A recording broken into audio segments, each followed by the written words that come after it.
For today's ASMR, we are gonna read a Wikipedia article. The article is Second Battle of Independence, part of the American Civil War.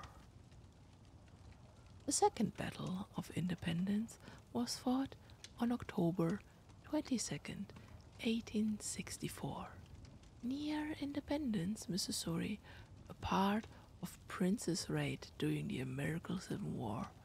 In late 1864, Major General Sterling Prince of the Confederate States Army led a cavalry force into the state of Missouri in the hopes of creating a popular uprising against Union control, drawing Union Army troops from more important areas and influencing the 1864 United States presidential election.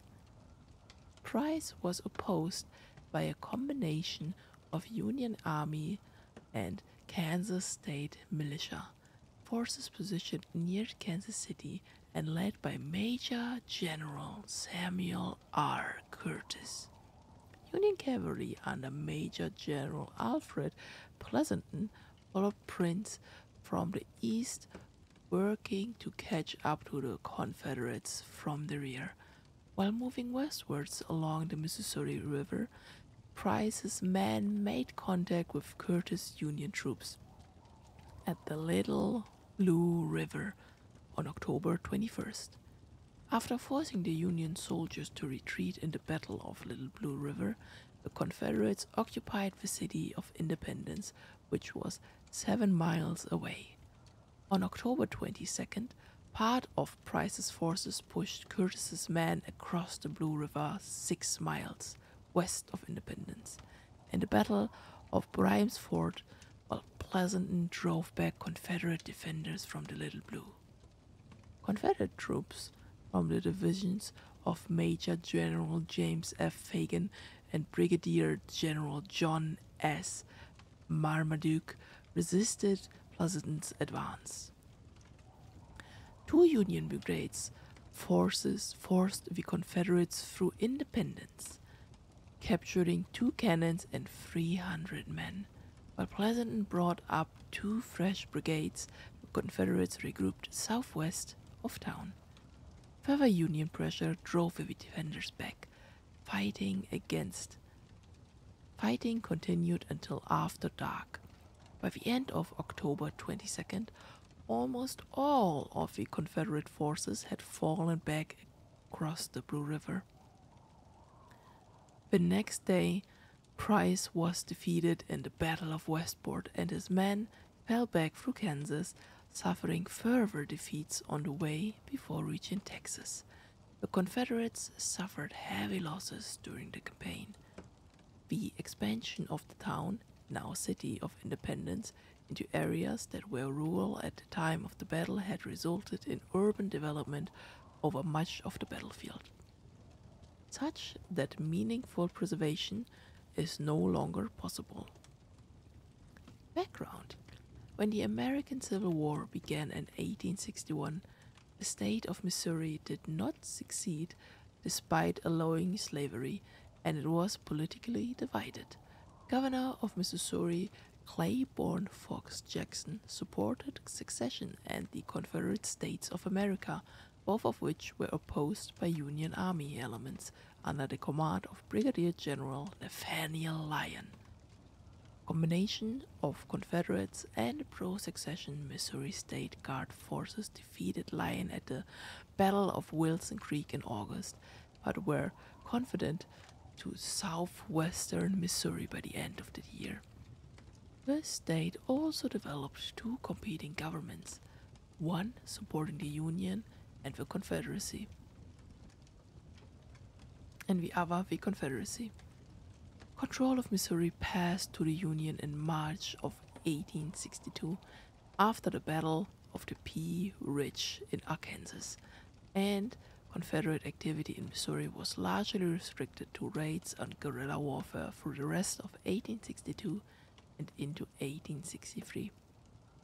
By September 1864, the Confederates had little chance of a military victory, and incumbent President of the United States, Abraham Lincoln, had an edge over George B. McClellan, who supported an immediate peace.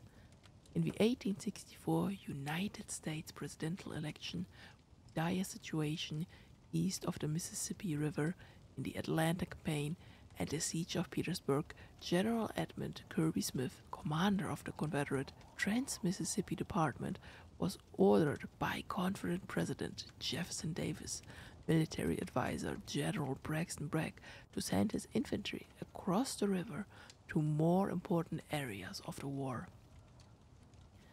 Union Navy control of the Mississippi River made this impossible. Instead, Smith decided to attack despite having limited resources. Confederate Major General Sterling Price and Confederate Governor of Missouri Thomas Court Reynolds, who had replaced Jackson in February of 1863 after the later death, proposed an invasion of Missouri. Smith approved of the plan to place Price in a command to the offensive. The invasion was designed to start a popular uprising against Union control of the states, draw Union troops away from the important theaters of the war, and improve McClellan's chances of defeating Lincoln. Smith's order tasked Price to make St. Louis the objective point of your movement and, if compelled to withdraw from the state, to retreat through Kansas and the Indian Territory, gathering supplies in the process. Prelude. After entering Missouri on September 19, Price's columns advanced north only to suffer a bloody repulse at the Battle of Pilot Knob on September 27th. Having suffered hundreds of casualties at Pilot Knob, Price decided not to attack St. Louis, which had been reinforced by 9,000 Union infantrymen, Major General Andrew Jackson Smith, 16th Corps. Instead, he aimed his command west towards the state capital of Jefferson City. Encumbered by a slow-moving wagon train, Price's army took long enough to reach Jefferson City that the Union garrison could be reinforced, growing from 1,000 to 7,000 men. These reinforcements were largely two cavalry brigades, commanded by Brigadier General John McMail from Morola and John B. Sanborn from the attack. John B. Sanborn, as well as some militia units from other parts of the state. Once Price reached Jefferson City in early October, he decided that it was too strong to attack. After giving up on Jefferson City, Price abandoned the idea of an occupation of Missouri and moved west towards Kansas in compliance with Smith's original orders. Moving west along the Mississippi River, the Confederates gathered supplies and recruits, and won the Battle of Glasgow and captured Sedalia. Opposing forces. Price's force, named the Army of Missouri, contained about 12,000 or 13,000 cavalrymen and 14 cannons. Several thousands of these men were either not armed or poorly armed, and all of Price's cannons were of light caliber. The Army of Missouri was organized into 3 divisions, commanded by Brigadier Generals Joseph O. Shelby and John S. Marmaduke, and Major General James F. Fargan. Marmaduke's division contained 2 brigades, commanded by Brigadier General John B. Clark, Jr. and Colonel Thomas R. Freeman. Shelby's division had 3 brigades under Colonel David Shanks. Sidney D. Jackman and Charles A. Tyler and Fargan's division contained 4 brigades, commanded by Brigadier General William L. Cabell and Colonels William F. Slemons, Archibald S. Dobbins, and Thomas H. McRae. Countering Price was was the Department of Missouri, which was commanded by Major General William S. Rosecrans.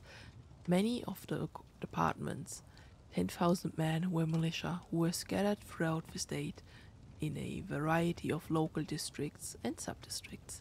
In September, Rosecrans was reinforced at St. Louis by part of the corps under the command of Smith.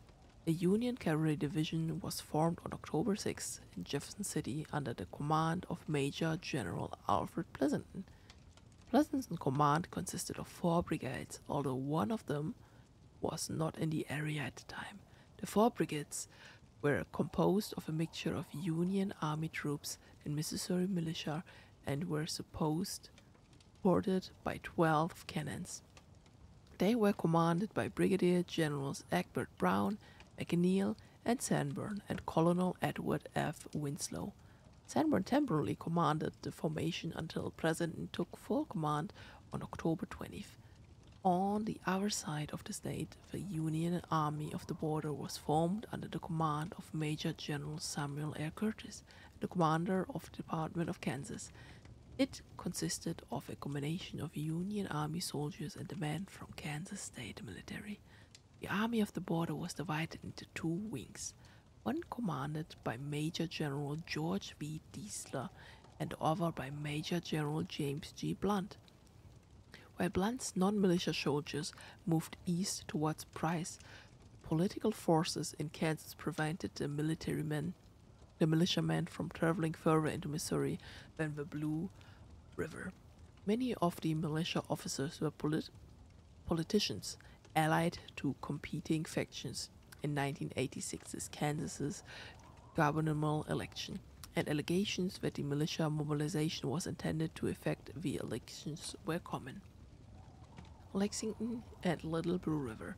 On October 18th, Blunt occupied the town of Lexington, Missouri, hoping to act in conjunction with Sanborn, but Sanborn was too far away, and Prince's army was only 20 miles to the east. Blunt decided to hold the town and resist Prince, who attacked with Shelby's division on October 19th, resulting in the Second Battle of Lexington. Shelby's men were not able to dislodge the Union defenders, but the Confederates captured the town after Marmaduke and Farragut division were committed to the fray. The morning after the battle, Blunt halted his retreat at the Little Blue River. He advocated for a stand at the river, but he could not be reinforced at the position because of the restrictions of the movement of the Kansas State Military. Curtis ordered Blunt to fall back to the main Union position at Independence, Missouri. Only a single regiment and 4 cannons were left at Little Blue as a rearguard. This force totaled about 400 or 600 men. On the morning of October 22nd, Clark's Confederate brigade attacked the Union rearguard and forced its way across the river, opening the Battle of Little Blue River. Seesaw fighting followed while Blunt received permission to return his troops to the Little Blue River line, and Prince's brought up Shelby's division. The 2 sides formed strengthened lines, and Shelby continued to attack. Confederate threats to the Union left flank forces troops to the drawn and center to support the threatened parts of the line. This weakening of the center of the line exposed it to the Confederate attack. A little after 1400 o'clock, the Union troops began retreating from the field, falling back to Independence. Late that evening, Blunt ordered Independence abandoned and withdrew his men to the Big Blue, 6 miles to the west. By nightfall, Curtis and Blunt men were on the west side of the Big Blue, and Price had occupied Independence.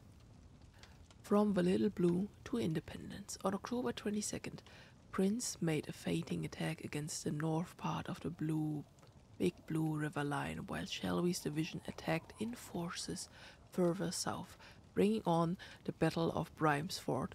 The attack forced the Union line backwards to the town of Westport, and Prince's moved to the army across the Big